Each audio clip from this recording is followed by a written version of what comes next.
Continuamos aquí. Como le hablaba, en este momento vamos a iniciar una interesante conversación con una persona que probablemente uno de los dominicanos que más conoce el área física y geológica de la República Dominicana, un ingeniero en geología, el ingeniero Osiris de León. Bienvenido, ingeniero. Saludos, Ari. Saludos a todo el pueblo dominicano. Encantadísimo de estar compartiendo contigo aquí en este programa para hablar con la gente de temas que puedan resultar de interés, sobre todo en un momento donde hay muchas dudas sobre qué parte quedó más dañada o quedó menos dañada con el tema del paso del huracán Matthew, qué puede pasar con Nicole. Te puedo decir que inclusive en el momento actual me está escribiendo un medio de comunicación importante de Estados Unidos para que dentro de un rato hagamos en vivo, en directo de República Dominicana, un análisis de qué puede pasar con Nicole. Entonces, en esa misma situación está la comunidad de Haití y está la comunidad de República Dominicana. Porque tú sabes que aquí muchas veces las cosas no se dicen como son. Entonces, en el camino se van deformando. Yo te digo 2 y 2, entonces tú entendiste como que eran 2 y 3, y el otro entendió como que eran 3 y 5, y al final, entre lo que se dijo y que realmente es, y lo que le llega a la comunidad, hay una distorsión total. Por ejemplo, hay un periódico de circulación nacional que publica hoy que Naciones Unidas se reunió la semana pasada en un seminario con el Instituto Sismológico y que establecieron que hay 9 puntos con posibilidad de tsunami en la costa sur dominicana y que por tanto escuelas, hospitales, iglesias deben construirse por encima de la cota 12 metros sobre el nivel del mar. Pues corrió en las redes sociales esta mañana que había una alerta de tsunami. Sí, vi esa información de que estaban haciendo estudios en materia geológica. Exacto. Con relación al suelo dominicano. ¿Qué posibilidad tenía el suelo dominicano de generar en los próximos años un tsunami? tsunami? Pero hubo gente que no lo leyó y entendió que era una alerta de tsunami, lo difundió por las redes sociales, corrió. Tú sabes que si hay una alerta de tsunami, sí, pues hay que correr. Y entonces comenzaron los medios de comunicación a llamarme. Una deficiencia que tenemos aquí es que una gran parte del dominicano solamente lee los titulares. El titular y no lee el texto. Y muchas veces el titular no se corresponde con el texto de la noticia. Sí, así es. Ingeniero, yo lo quise invitar a propósito del tema del paso del huracán Matthew, que en República Dominicana fue huracán, ¿verdad? Sí, sí. Entonces, aquí generalmente, como somos un país que actuamos de manera proactiva, no actuamos de manera preventiva, ya se nota que luego del paso del huracán, usted nota que no hay ninguna actividad de emergencia, ni ninguna actividad, pero es bueno que usted nos ponga en contexto cuál es la situación del suelo dominicano ya pasado el huracán Matthew y cuáles prevenciones hay que tomar con relación al suelo, no con relación a la posibilidad de nuevas tormentas, sino al suelo dominicano, es decir, qué debemos hacer con relación luego del paso de Matthew. Mira, el suelo va a depender mucho de sus características propias. Tú tienes unas características como ser humano que no necesariamente son iguales a las de tu hermano. Correcto. Y a las de tu padre. Así pasa con los suelos. Un suelo arcilloso, como el que tú tienes en los prados, es diferente al suelo arcilloso que tú tienes en Santiago, que también es arcilloso. Entonces, uno puede ser más calcáreo que el otro. Tienen comportamientos distintos. Uno puede ser más blando que el otro. Tienen comportamientos distintos. Pero tú, cuando te vas a los Alcarrizos, tienes arena, cerca del río Jaina. Sí. La arena se comporta distinto a la arcilla. La arcilla tú puedes cortarla como una tabla de dulce y se te queda paradita. Pero es impermeable. Y por ejemplo, esas comunidades que están construidas en montañas, por ejemplo, como el Abanico de Herrera, la Puya de Arroyo Hondo, precisamente en Bellas Colinas de Mano Guayabo, que murió un señor producto de un deslizamiento. ¿Qué debe pasar? ¿Deben esperar las personas para asumir sus hogares? Ahí es donde está el tema. Por eso te comenzaba describiendo que los suelos son diferentes, porque a veces la gente dice, ¿por qué se derrumbó este y este no? ¿Por qué se derrumbó la casa de Juan Pérez y la mía no? Entonces, lo primero es que cada suelo tiene un comportamiento distinto en función de la lluvia, en función de un terremoto, en función de la carga que tú le pones con un edificio, o en función con un corte que tú haces, o de una crecida del arroyo que pasa al pie y te puede derrumbar la ladera, como pasó en Ocoa el día 28 de octubre del 2007, cuando pasó la tormenta Noel. Llovió mucho, creció el cauce del río Ocoa, socavó el pie de la montaña del Cruce del Limón y la montaña entera se fue abajo. Al irse hacia abajo, se llevó la carretera, bloqueó el paso a Ocoa. Pero pasó lo mismo cerca de Rancho Arriba. De repente tú tienes a Ocoa incomunicada. ¿Cuál era el problema? Y te lo digo porque lo viví. Subimos allá a un helicóptero ante la emergencia. Mujeres que estaban en condiciones de parto, no había cómo sacarlas de Rancho Arriba porque las carreteras estaban interrumpidas. Entonces no había un centro médico que pudiera recibirla. Y eso es un drama. Sí. Una comunidad que tiene 4, 5, 6 mujeres en condiciones ya de parto que tienen que salir rápidamente a un hospital o a una clínica privada, pero ni pueden salir por la carretera sur, por San José de Ocoa porque está derrumbada, ni pueden salir por la parte norte, por Piedra Blanca porque está derrumbada. Entonces, eso es fruto de que te llueve intensamente y anteriormente a eso tú habías cortado los taludes con una inclinación inadecuada y no le habías dado el drenaje adecuado. Si yo cojo ahora, por hacer un simple ejercicio contigo de maldad y te taparía la nariz y te taparía la boca, un minuto después tú estás desesperado y hasta me va a empujar porque tú no puedes respirar. Sí. Un suelo entra en esas condiciones cuando le entra mucha agua, sube la presión de poros, baja la resistencia al cortante y es como si el suelo se estuviera explotando por dentro y de repente rompe y desliza. Y la gente que está abajo puede morir. O la gente que está arriba también puede morir por el deslizamiento. O gente que va pasando puede morir por el deslizamiento que se lleva los vehículos y las personas. Eso quiere decir, Dari, que cuando vamos a hacer una carretera, una urbanización, una escuela, una iglesia, lo primero que tú evalúas son las características de ese suelo. Cómo ese suelo se comporta bajo condiciones secas y bajo condiciones de lluvias intensas. Y si tú ves que el suelo puede darte un problema, tú o cambias la inclinación del talud, esa cara que tú ves que se le da con una pala mecánica, o le pones unas tuberías de PVC perforado para que el agua drene por ahí, o le pones una protección al pie para que no se socave. El día que hagamos eso como sociedad, la gente va a estar protegida. Mientras tanto, tú, indistintamente de donde tú vivas, tú no sabes a qué peligro estás expuesto. Porque aunque tú no vives en el lugar que tú mencionas, por ejemplo, Herrera, pero tú puedes ir pasando por ahí ese día en tu vehículo. En ese momento, sí. O el presidente de la República puede ir pasando por ahí ese día que fue a una visita sorpresa o a inaugurar una obra. Eso puede pasar. Cuando el terremoto de Haití, el presidente de la República de Haití estaba en el Palacio Nacional y no murió porque coincidencialmente su nietecita había llegado a visitarlo y él salió al patio a jugar con ella. Es decir, cómo la suerte estuvo de su lado, pero pudo haber ocurrido. Y la hora también, claro. El horario. Entonces, ¿qué te dice eso? Que un fenómeno de la naturaleza, un huracán, una tormenta, una vaguada, una onda tropical, una depresión tropical, o un terremoto, o un tsunami, puede afectar una determinada sociedad dependiendo de cómo esa sociedad se ha preparado para enfrentar exitosamente esas contingencias de la naturaleza. Si tú vas hoy día al cruce del número, de Baní hacia Asua, sí, tú vas a ver que los cortes ahora son distintos. Sí, ¿cómo hicimos esos cortes? Esos cortes los hicimos ahora en base a un diseño. ¿Y cómo hicimos el diseño? En base a la velocidad de propagación de la onda sísmica de corte y de compresión a través de ese material. Entonces, el ángulo va cambiando en función de cuán resistente o cuán débil. A partir del momento que se terminó ese trabajo, tú puedes estar seguro que indistintamente de cuánto llueva, el talud se queda. Eso mismo sucedió, se realizó en la autopista de Ocoa. San José de Ocoa, exactamente. Correcto. Se hizo el mismo trabajo. Te lo digo porque participé en los dos Hay algo que a mí me resulta interesante y me imagino que la audiencia también, es el trayecto que tomó Matthews, que asumió una parte y luego hizo un giro. Sí, hacia el norte. Entonces, ¿qué condiciones se dan?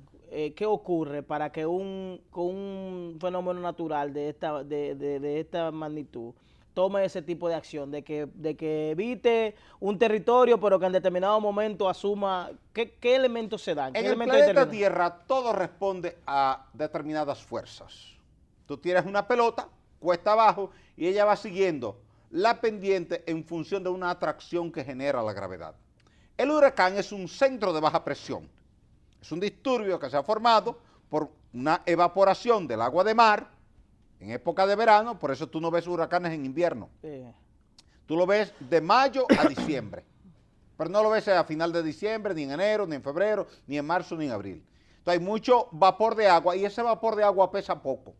Y al pesar poco tiende a subir. Pero el aire frío que está arriba está más pesado y tiende a bajar. Y genera una convectividad porque la Tierra gira alrededor de su eje, lo que llamamos la rotación, que son 1.617 kilómetros por hora.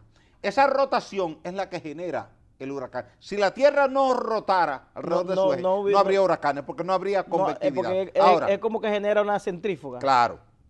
Ahora bien, ese huracán ahora formado, él tiene unos vientos en altura y tiene unos vientos en baja altura. Pero se va a mover dependiendo de los vientos regionales que hay en la zona. Es decir, tú tienes un pedacito de papel acá, y si tú tienes un abanico gigante allá, el papel va para acá. Pero luego ahorita tú cambias el abanico y lo pones de este lado, y cuando tiras el pedacito de papel, ahora viene para acá. En el Caribe, tú tienes unos vientos predominantes que vienen de este a oeste. Vienen como si vinieran de España para la República Dominicana. Entonces, esos vientos empujan el fenómeno meteorológico en el Océano Atlántico hacia el Caribe. Y en el Caribe él tiende a seguir este-oeste. Ahora bien, cuando se va acercando a esta zona, él puede actuar o dominado por la fuerza de los vientos o dominado por la baja presión. La baja presión y la alta presión están contrapuestos en términos meteorológicos. Es decir, que pudiéramos decir que la ubicación geográfica de República Dominicana le favorece para ese tipo de fenómenos. En este caso nos favoreció no es por general, lo siguiente. No es generalizado, pero en este caso... Cuando venía Matthews, y la prensa me consultó sobre eso, le dije, no va a venir. Fíjate que si tú tomas la información de la semana anterior a Matthews, los modelos decían que iba a llegar hasta Venezuela y desde ahí iba a tomar al norte y que iba a entrar a República Dominicana. Y dije, no va a entrar a República Dominicana. ¿Por qué no? Porque en República Dominicana hay una presión barométrica de 1.013 milibares. Y al norte de Venezuela hay una presión de 1.009 milibares. Entonces va como a donde haya menos. Claro, va a donde hay menos. Como, el lenguaje figurado es la cañada, por donde se ve el agua. Es como buscar... la zona de más baja presión. Okay. El huracán esquiva las zonas de alta presión, porque las zonas de alta presión las llamamos anticiclón. Porque donde hay alta presión, él se debilita y se degrada. Donde hay baja presión, él se fortalece y los vientos aumentan. Entonces, si tú tienes 1.013 milibares en República Dominicana y 1.009 milibares al norte de Venezuela, él se va a ir por allá, no por acá. Ahora, cuando él llega a la zona fronteriza entre Venezuela y Colombia, donde está el lago de Maracaibo, ya ahí comienza a actuar una fuerza que no estaba hasta ese momento, que es el viento que cruza del Océano Pacífico a través de Centroamérica Estrecha. Centroamérica Estrecha es Panamá y la primera mitad de Costa Rica. ¿Ves? Entonces ese viento, ahora hay ya dos vientos cruzados. El viento del Caribe, que viene de derecha a izquierda, de sureste a noroeste, y el viento que viene del Pacífico, que viene de suroeste a noreste, y se cruzan en X. Y el viento predominante en un momento determinado es el que empuja más. Es decir, tú tienes dos personas empujando a alguien, el que empuja más, ese tumba. En este caso, el que empuja más conduce. Desde el mismo momento que los vientos del Pacífico, que cruzan por Centroamérica al Caribe, están en mayor proporción que los vientos que vienen del Caribe, el huracán coge al norte. Para evitar no enfrentar esa fuerza que le va a debilitar, obviamente. Sí, porque si a ti te está empujando un niño de 5 años y un hombre que tiene 8 pies y 400 pulgadas, evidentemente. Por el más cómodo. Claro. Entonces, eso es el huracán. El huracán, entonces, ahí tomó rumbo norte porque los vientos que cruzan del Pacífico son predominantes. Ahora, cuando él llega al canal de los vientos de Jamaica, que es el canal que está entre Haití, Jamaica y Cuba, así como tú tienes el canal de la Mona entre Puerto Rico y República Dominicana, digamos entre Punta Cana y Puerto Rico, sí. Así tú tienes el canal de los vientos de Jamaica entre Haití, Cuba y Jamaica. En ese canal tú vas como por el túnel de la 27 de febrero. No te puedes salir a la derecha porque hay una pared, no te puedes salir a la izquierda porque hay otra pared, ni puedes volver para atrás porque tiene una fila de 80 carros detrás de ti. Estás obligado a seguir un solo camino. Entonces, cuando el huracán llega por ahí, ya él no tiene otro camino que no sea seguir por ahí hacia adelante. Por eso llega y pasa el ojo por Lecay y por Jeremí. Primero por Lecay, que está en el borde sur de la península sur de Haití, y al cruzar Le Massif de la Haute, que es el sistema montañoso, que es la extensión de la Sierra de Bauruco, entonces entra a Jeremie y destruye a Jeremie. Una pregunta, ingeniero, con relación a al nivel de destrucción que generó Matthews en Haití. Obviamente que Matthews al llegar a Haití era categoría 4. Era categoría 4. Es una categoría... Pero categoría 4 casi 5. Sí, es porque estamos hablando de vientos de más de 245 kilómetros por hora, y la categoría 5 comienza a partir de 250 kilómetros por hora. ¿Cuál es el histórico, por ejemplo, con relación a República Dominicana, al paso de República Dominicana? Por esa ruta de esa magnitud. Si tú tomas el historial ciclonológico, te vas a encontrar que el 5 de octubre del año 1954, el huracán Hazel siguió la misma trayectoria. Vino por el Atlántico, se fue pegadito de Venezuela y de Colombia hasta llegar a la zona fronteriza, la zona del lago de Maracaibo, la zona de Santa Marta, ahí se quedó un rato y después hizo un giro de 90 grados hacia el norte, pasó por Lecay y por Jeremie, tocó un poquitito Jamaica, cuya capital te queda justo del borde este de Jamaica, que es Kingston. De ahí pasó por Cuba, por la zona de Baracoa, que queda en el extremo oriental, la puntita oriental de Cuba es Baracoa, y desde ahí se fue para la Florida. Es decir, este huracán Matthews siguió la misma trayectoria que había seguido Hazel hasta llegar a la Florida. Ahora, ya Matthews al llegar a la Florida se fue tangencialmente a la costa, pasó entonces por Georgia, después que llegó a Jacksonville, primero por South Beach, después por la zona de Boca Ratón, Hollywood, llegó a Jacksonville, cerca de la zona de Orlando, y desde ahí se fue por la costa, por la zona de Georgia, el estado de Georgia, y luego entonces tocó la costa en la zona de Carolina del Sur. Sin embargo, Hazel entró tierra adentro y se fue por ahí hasta el estado de Nueva York. Esa fue la única diferencia al final. Ahora, cuando tú ves el nivel de daños que hay en Jeremie, tú estás hablando de que el 80% de las viviendas quedaron destruidas. Hay una interrogante que yo sé que la tiene mucha gente, y es con relación, por ejemplo, ¿cómo hacen los aviones caza para entrar, huracanes? Para entrar al ojo del huracán, partiendo de que, bueno, hay huracanes, se suspenden los vuelos, sí, no hay una situación hasta cierto punto de cuidado. ¿Cómo, sí, sí.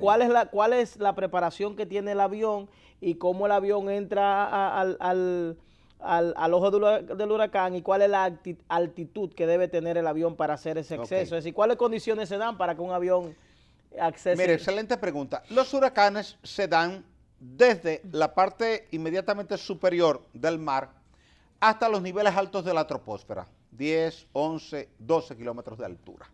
La troposfera va desde el nivel medio del mar, que es la cota cero, hasta los 12 kilómetros de altura. Esa es la troposfera. Ya a partir de ahí va la estratosfera. Sí. Entonces, el avión, ¿qué hace? Vuela arriba en la estratosfera. Se sale de la troposfera.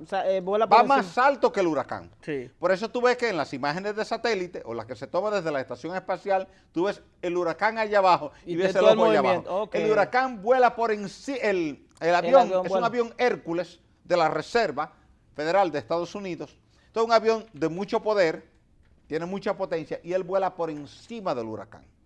Como el ojo del huracán es grande, el ojo del huracán a veces puede tener 100 kilómetros de distancia. Okay. 100 kilómetros de distancia, la distancia de la línea recta de la capital Higüey, sí, claro, la línea recta, claro, es mucha distancia, entonces él vuela por encima hasta ir acercándose al ojo. Y cuando se acerca al ojo, baja y entra en el ojo. ¿Por qué entra en el ojo? El ojo no tiene viento. Ah, que el ojo no tiene actividad. No hay actividad, la actividad es muerta, no se mueve una hoja. Okay. Por eso tanta gente murió aquí en la capital en 1930 cuando pasó el ojo. Cuando pasó el ojo. La gente creyó pasó todo y todo el mundo salió a la calle. Entonces vino el vientazo, desbarató todo. Okay. El zinc volando, la madera volando, los árboles arrancados de raíz. Fue terrible. De repente una calma absoluta. La gente dijo, pasó todo. Ya. Todo el mundo salió a la calle a ver los daños. No había el conocimiento meteorológico hoy día. A propósito de eso, ingeniero, el nivel de respuesta con relación a la información el nivel de información que tienen los organismos de socorro en República Dominicana y el nivel de respuesta? ¿A qué nivel usted lo calificaría? Regular. Te diría que regular. Todavía no está al nivel que nosotros quisiéramos como sociedad. ¿Por qué? Mira, el país tiene un solo radar Doppler. Y lo tenemos ¿Qué porque es un radar Doppler? Un radar Doppler es un radar que tiene una doble antena. Te emite un impulso electromagnético y ese impulso choca con la lluvia que está cayendo. Pero la lluvia que está cayendo está en movimiento.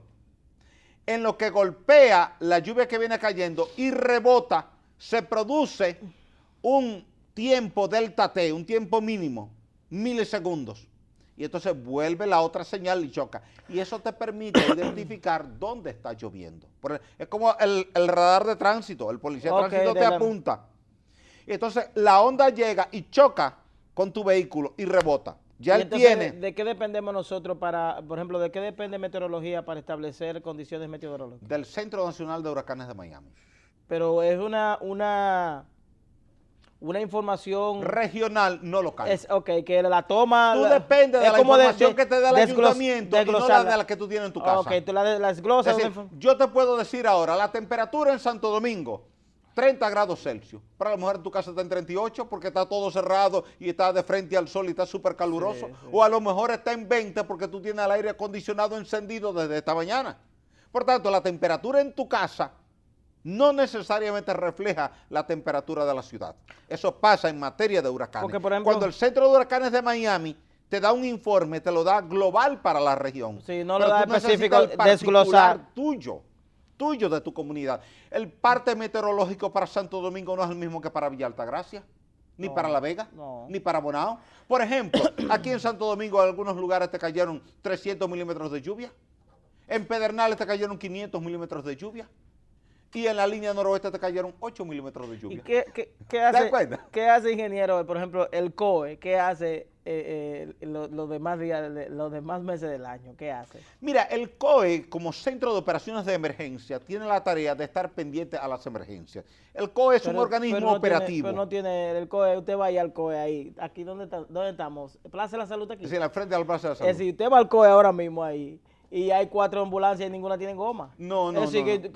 Porque ellos están acostumbrados a la parte operativa. Ellos no trabajan en la parte científica. Ellos le han dejado esa parte a la Oficina Nacional de Meteorología.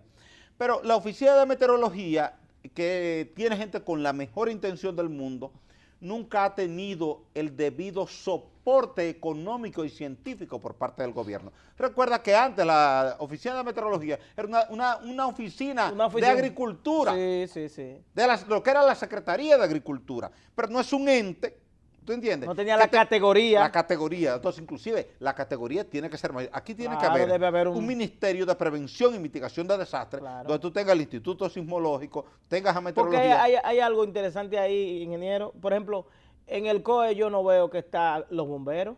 No. Es decir, los bomberos no pertenecen al COE. Porque ellos trabajan más con la defensa civil. Pero la defensa, pero en materia de indumentaria, de herramientas, los bomberos están mejor preparados. Así es. Que la defensa porque civil. Los bomberos como institución han existido siempre. El COE es una institución de relativa reciente formación. Porque, por ejemplo, el tema de los miembros de la defensa civil, la defensa civil en República Dominicana son voluntarios. Tampoco tiene una categoría. Eso no es eso. Categóricamente eso no existe. Si tú no estás nombrado como miembro de la defensa civil, tú eres un voluntario de la comunidad que de buena fe te integraste al servicio. Hay un director que si ese sí está nombrado por el Estado, un decreto, pero los demás son voluntarios. Eso es, son voluntarios. Si yo quiero voy. Y se le da un suéter, se le da 100 pesos por día cuando hay un operativo, 200 pesos por día. Ellos lo hacen con mucho gusto. Sí, porque hay gente que tiene vocación para eso. Claro, pero muchísima gente que tiene mucha vocación para ese servicio. Que es la gente que tú debes incorporar y tú pagarle algo que le permita a ellos dedicarle un poquito más de tiempo, de buena voluntad al servicio comunitario. Nos vamos a ir a una pausa, ingeniero, pero cuando regresemos, yo quiero que usted es otra pregunta que yo sé que la gente tiene. ¿Cómo se colocan los nombres a los huracanes y por qué tienen nombre de hombre y de mujer? Nos vamos a una pausa y nos vemos en breve.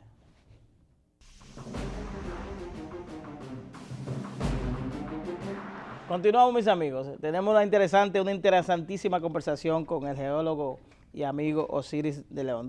Ingeniero, nos quedamos tras la pausa de una pregunta. Con los nombres. De los nombres. ¿De dónde provienen los nombres de los huracanes? Dime un nombre de un huracán famoso que tú recuerdes. San Zenón. ¿Y por qué ya tú no oyes que le pongan San a los huracanes? David. No hay San David, No hay San David. no hay ya. San George, No. no hay San Matios. Anteriormente, a los huracanes se le ponía el nombre del santo que correspondía en el santoral del día. ¿Recuerda que había un santoral? Y a la gente se le ponían los nombres por el santoral. San Rafael. San Rafael era porque había nacido el día de San Rafael. Tomás porque había nacido el día de Santo Tomás. María porque había nacido el día de Santa María. Y así. Siempre la guía referencial era el santoral. Entonces, todos los huracanes llevaban el nombre del santo del día que llegaba como huracán e impactaba una zona. El de San Zenón fue porque vino aquí el día de San Zenón.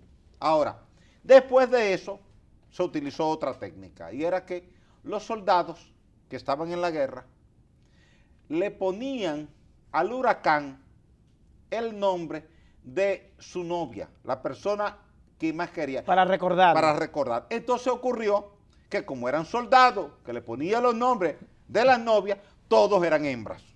Sí, Y entonces había un empezaron problema. las mujeres a quejarse. Pero ven ¿Pero acá. ¿por qué? Entonces hay que ponerle siempre el nombre de mujer. Que Inés, que Flora, que María. Acuérdate de los huracanes de Inés y Flora aquí que acabaron. Sí. En los años 63 y 66. Entonces, no, mire, vamos a resolver esto, dijo la OMM, que es la Organización Meteorológica Mundial. Vamos a hacer un listado por orden alfabético y vamos a coger el alfabeto completo. El alfabeto empieza con A, entonces el primer huracán va a tener nombre que empiece con A. ¿Y cuál es la última letra del alfabeto? Z. El último va a tener. Pero ¿y cómo se elige el nombre, por ejemplo? No, entonces se hace una lista de nombres. De nombres. Entonces, ok, vamos a sugerir nombres. Se hace un listado para los próximos 5 años.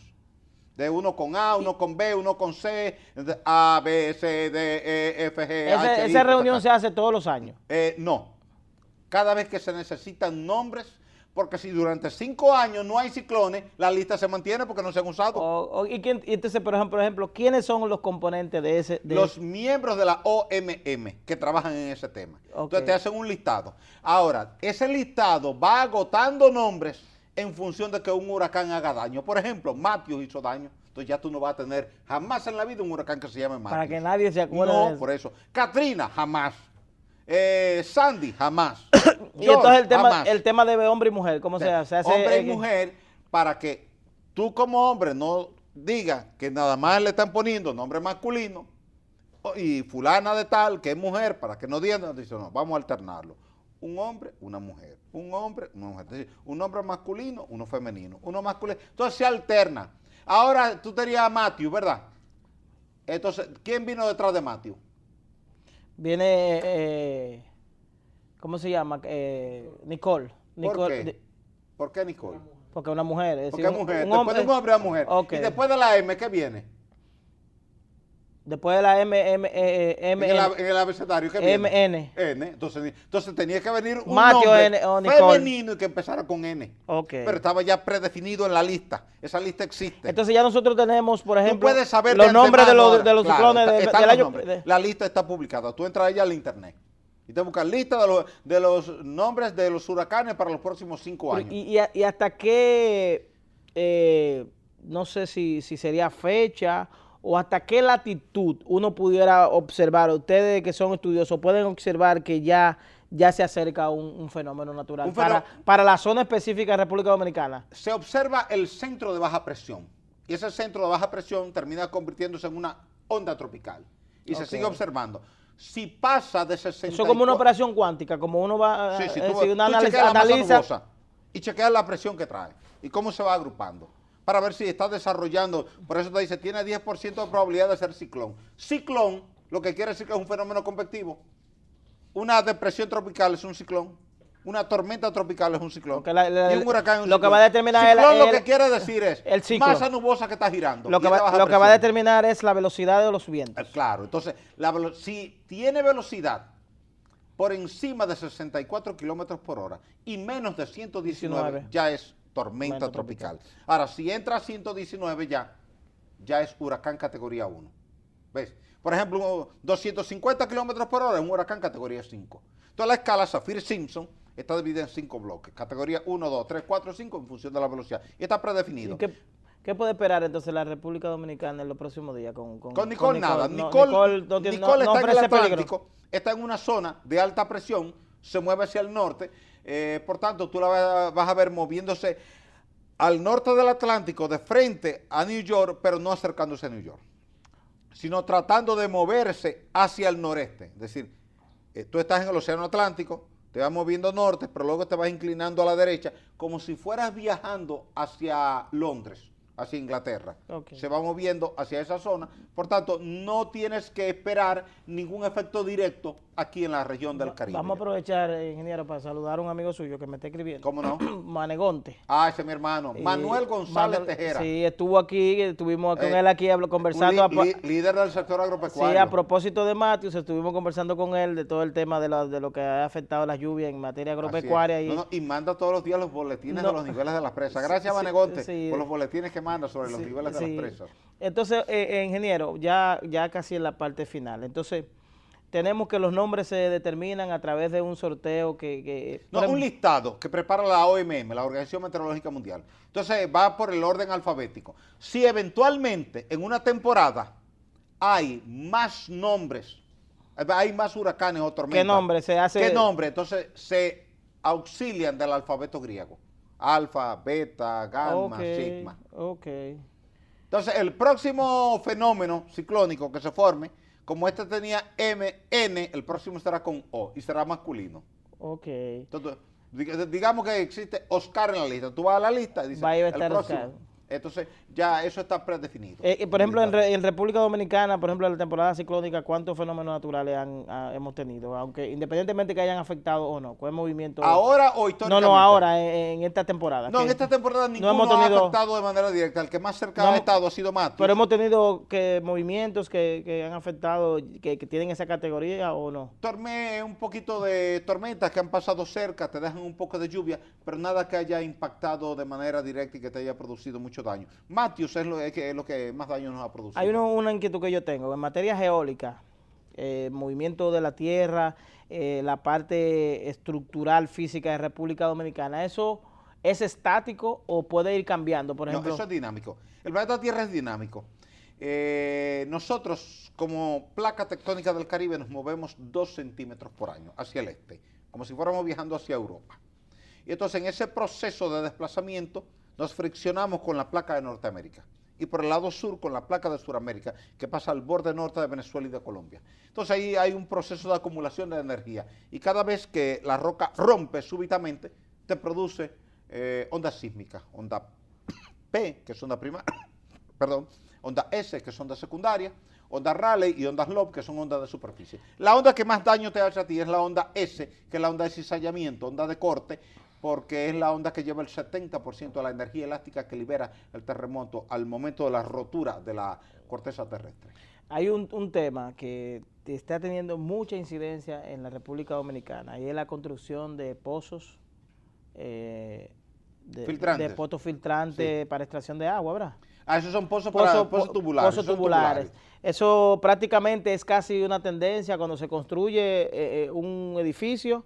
Es casi prácticamente obligatorio que se... Sí, mira, es ¿qué que, tanto puede afectar eso? El agua que te llega del sistema público no está garantizada 24 horas precisamente al día, es por producto de la deficiencia en la distribución. Entonces, específicamente. El pozo que tú haces es como el inversor que tú instalas en tu casa para que cuando se te va la luz tú tengas energía eléctrica. Pero ¿qué tanto puede ser eso, puede afectar en materia geológica, en materia de la propia contaminación del agua, que es un tema que recurrentemente se menciona? Te afecta en el sentido de la calidad del agua, porque como aquí en Santo Domingo y en ningún pueblo del país hay un adecuado sistema de alcantarillado sanitario, entonces la gente hace un pozo para descargar el agua del inodoro. Y esa agua del inodoro lleva desechos orgánicos, sólidos y líquidos. Sí, pero no hay una...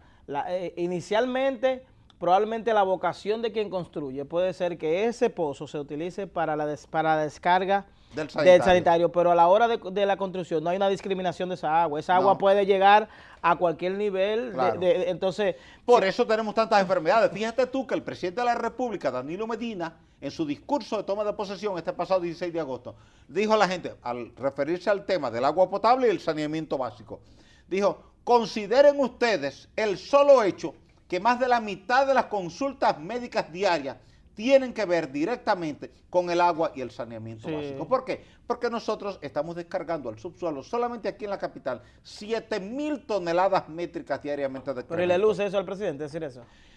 Y lo que pasa es que él te va a decir, con razón, yo he encontrado un tema de hecho y voy a tratar de ir resolviéndolo, porque realmente es una deuda acumulada histórica que tenemos en la sociedad dominicana.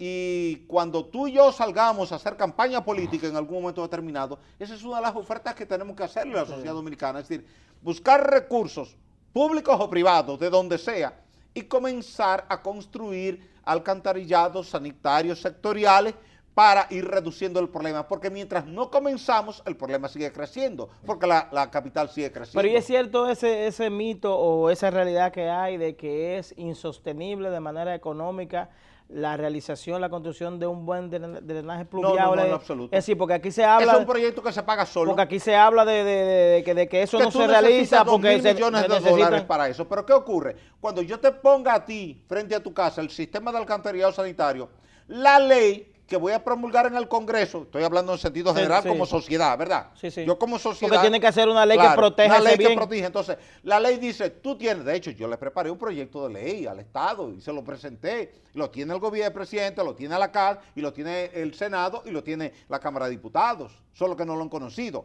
Mediante el cual tú tendrías una multa de 100 salarios mínimos si sigues descargando el agua al subsuelo, habiendo un sistema sanitario que pasa por tu casa, al cual tú tienes que conectarte y tú pagarle una tarifa mensualmente al Eso Estado. sería si fuese un servicio de agua, de luz. Igual, claro. Usted quiere descargar aquí, venga, Entonces, usted va a pagar usted va a 1.000 pagarme pesos 1.000 pesos mensual. por el edificio completo. Claro. No, por apartamento. Ok. Cada apartamento paga su cuota. Entonces, un restaurante va a pagar en ¿Y función eso se estila? Claro, sí, correcto. eso es- Pues sí, porque es un servicio que el Estado te está dando. Y es tan sencillo que tú le preguntarías a una gente, ¿qué tú prefieres?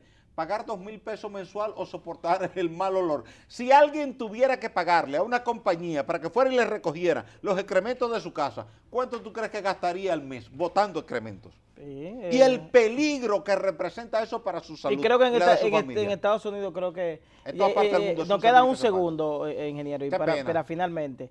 Usted sabe que había una discusión con relación a una escuela que se estaba construyendo a la orilla del río Osama. que se estaba, Que fue dejado sin que se efecto. estaba construyendo sobre unos pilotes. Desde el punto de vista geológico, ¿es conveniente? No, era un absurdo eso. No. Eso no tenía sustento lógico, económico, ingeniería. Porque los ingenieros defienden que sí, que eso puede soportar. Pero el informe que se publica en la prensa de hoy, donde te dice que tú tienes que construir la escuela en la cota 12 para arriba, entonces no te cumple eso porque se está en la cota 0. ¿Y las escuelas en República Dominicana que están cumpliendo, están cumpliendo los sistemas de... Realmente no. Entonces ahí es que hay una preocupación. Pero tú y yo tendremos que hacer otro programa. No, otro claro, día, no. para extender esta conversación. Claro, con el pueblo dominicano. vamos a estar permanentemente consultando, porque de verdad que es un tema... Y vamos a hablar del tema político. No, también. obviamente, sí. Vamos a esperar que todo esto de las altas cortes y todos esos temas se definen para que luego entremos. Gracias, ingeniero. Gracias a ti, Dari, gracias al pueblo dominicano. Nos vemos el próximo martes.